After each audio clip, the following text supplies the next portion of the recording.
Je me dis souvent que je devrais profiter de cette tribune, enfin, je veux dire du temps qu'on passe ensemble, à parler de choses un peu importantes, vous voyez. Mais bon, souvent elles sont lourdes, les choses importantes, même un peu culpabilisantes, hein, voilà.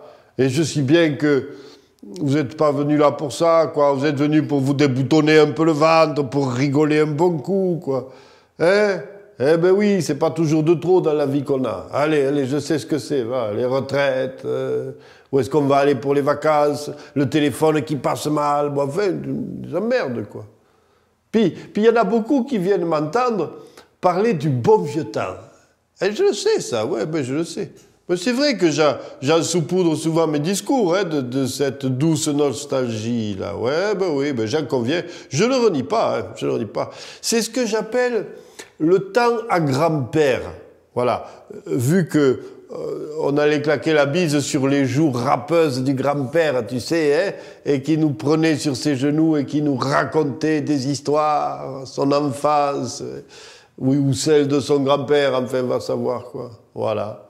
Il disait que c'était le temps où les murettes escaladaient les collines, où on y faisait les récoltes en chantant, où on perçait les tonneaux et on faisait danser les filles en riant sur les places des villages. Eh ouais.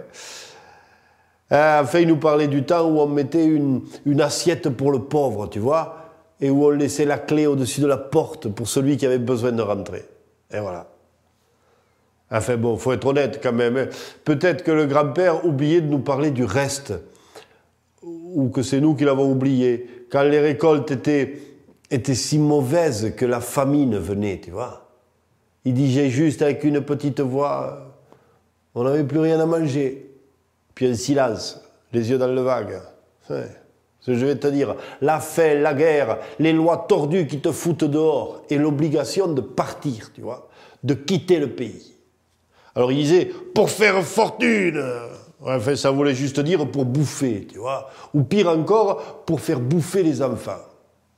Eh ouais. Ils ont pris la route comme ça, ils sont partis, hein, et prêts à faire n'importe quoi pour pas laisser crever les gosses. Les montagnards de chez nous, ils sont devenus ouvriers, vendangeurs, moissonneurs, colporteurs, montreurs d'ours. Mendiants, quoi. Mais mendiant, putain de moine, mendiant. Le grand-père aux jours râpeuses, là, il a été mendiant, tu vois. Il a tendu la main, hein, pour que le petit mange un repas sur deux. Et quand la main dépassait trop, pam, on lui tapait dessus, en lui rappelant qu'avec son patois et ses fringues de pauvre, eh ben, il était étranger, pas d'ici, pas intégré. Alors il fermait sa gueule, hein, pour pas qu'on le chasse. Et il fouillait les excédents, les surplus, les poubelles des riches. Et quand le soir il retrouvait les autres sans le sou de son coin, là, exilés dans la misère, eh ben, on lui disait qu'il cherchait pas à s'intégrer. Eh ben non.